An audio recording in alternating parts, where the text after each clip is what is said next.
आज हम इस वीडियो के अंदर बात करने वाले हैं एमोक्सिसिलिन मेडिसिन के बारे में। इस वीडियो के अंदर पूरी जानकारी आपको मिलेगी। सबसे पहले हम बात कर लेते हैं कि एमोक्सिसिलिन क्या होता है। एमोक्सिसिलिन मेडिसिन एक प्रकार की एंटीबायोटिक है। एंटीबायोटिक का मतलब होता है कि ऐसी मेडिसिन जो बैक्टीरिया की ग्रोथ को रोके या बैक्टीरिया को किल करे। एंटीबायोटिक भी कई प्रकार की होती हैं और वह अलग अलग तरीके से काम करती हैं और एमोक्सिसिलिन मेडिसिन भी एक प्रकार की एंटीबायोटिक है।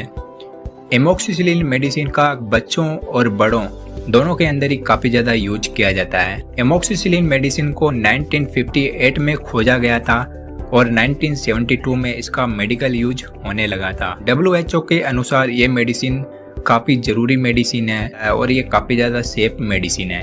एमोक्सिसिलिन मेडिसिन बैक्टीरिया को डायरेक्ट किल करती है और दूसरी बात ये बैक्टीरिया की वॉल को इनहिबिट करती है, जिससे बैक्टीरिया की ग्रोथ नहीं हो पाती और इसके कारण जो इन्फेक्शन हो जाता है वो धीरे धीरे ठीक होने लग जाता है या ये दवाई हमें इन्फेक्शन से बचा लेती है। अब हम बात कर लेते हैं कि एमोक्सिसिलिन मेडिसिन का यूज कौन सी बीमारी या डिजीज के अंदर या डिसऑर्डर के अंदर किया जाता है। तो एमोक्सिसिलिन मेडिसिन का यूज बोन इन्फेक्शन के अंदर किया जाता है, जॉइंट इन्फेक्शन के अंदर भी किया जाता है और जो स्किन का इन्फेक्शन होता है, हमारे त्वचा का इन्फेक्शन, उसके अंदर भी इसका यूज किया जाता है।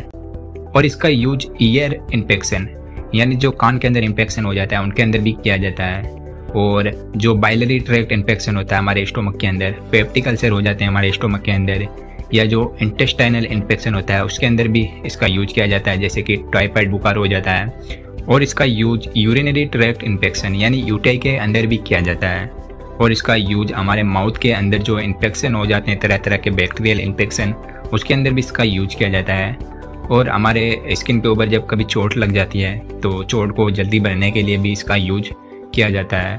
और ब्रेन मेनिंजाइटिस यानी ब्रेन के अंदर इन्फेक्शन या इन्फ्लेमेशन हो जाता है उसके अंदर भी इसका यूज किया जाता है। और इसका यूज जो हमारे हार्ट के अंदर जो इन्फेक्शन हो जाता है, इन्फ्लेमेशन हो जाती है, यानी हार्ट के अंदर वॉल्व होते हैं, वॉल्व के अंदर इन्फ्लेमेशन हो जाती है, उसके अंदर भी इसका यूज किया जाता है। और इसका यूज हमारे रेस्पिरेटरी सिस्टम के अंदर जो ब्रोंकाइटिस हो जाते हैं या निमोनिया हो जाता है उनके अंदर भी इसका यूज किया जाता है। अब हम बात करते हैं कि मार्केट के अंदर आपको एमोक्सिसिलिन कौन कौन से डोजेज फॉर्म के अंदर देखने को मिल जाता है। तो मार्केट के अंदर ये आपको टेबलेट के फॉर्म में मिल जाता है, कैप्सूल के फॉर्म में मिल जाता है, सस्पेंशन के फॉर्म में मिल जाता है और जो डिस्पर्सिबल टेबलेट हैं उसके फॉर्म में मिल जाता है, ड्रॉप के फॉर्म में आपको देखने को मिल जाता है और इसके इंजेक्शन भी आपको मिल जाते हैं। अब हम बात करते हैं कि मार्केट के अंदर कौन कौन से ब्रांड नेम से ये एमोक्सिसिलिन सेल होती है या आपको देखने को मिल जाती है।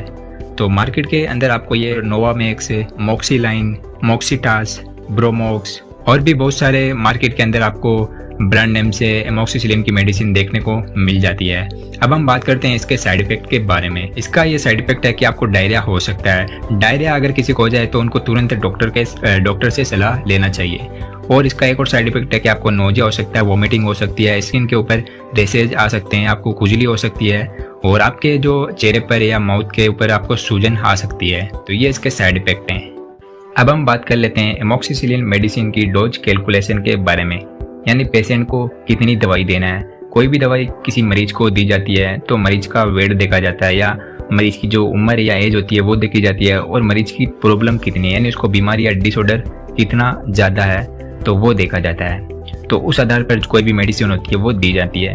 तो ये एमोक्सिसिलिन मेडिसिन है, ये लगभग 20 से 40 mg पर kg per day 3 divided dose के साथ दी जाती है। अगर किसी पेशेंट का वेट 10 kg है और हम उसको 20 mg पर kg पर डे के हिसाब से दे रहे हैं तो 10 × 20 200 mg हो गया, यानी पेशेंट को 200 mg पर डे देना है और वो भी 3 डिवाइडेड डोज के साथ या 2 डिवाइडेड डोज के साथ देना है। तो 200 mg को हम 2 डिवाइडेड डोज में कन्वर्ट करते हैं तो 100 mg यानी 100 mg सुबह 100 mg शाम को, तो ये हमारा 200 mg पर डे के अंदर कंप्लीट हो जाता है। उसी तरह अगर किसी पेशेंट का वेट 20 kg है और हम उसको 20 mg पर kg के हिसाब से दे रहे हैं तो 20 × 20 400 mg हो गया, यानी पेशेंट को 400 mg पर डे देना है। तो 400 mg को हम 3 डिवाइडेड डोज के अंदर कन्वर्ट करते हैं, 150 mg सुबह, 150 mg दोपहर, 150 mg शाम, तो ये 400 mg हमारा कंप्लीट हो जाता है। उसी तरह अगर किसी पेशेंट का वेट 40 kg है और हम उसको 20 mg पर kg दे रहे हैं तो 40 × 20 कितना हो गया 800 mg पर डे, यानी पेशेंट को 800 mg पर डे देना है। तो 800 mg को हम 3 डिवाइडेड डोज में कन्वर्ट करते हैं,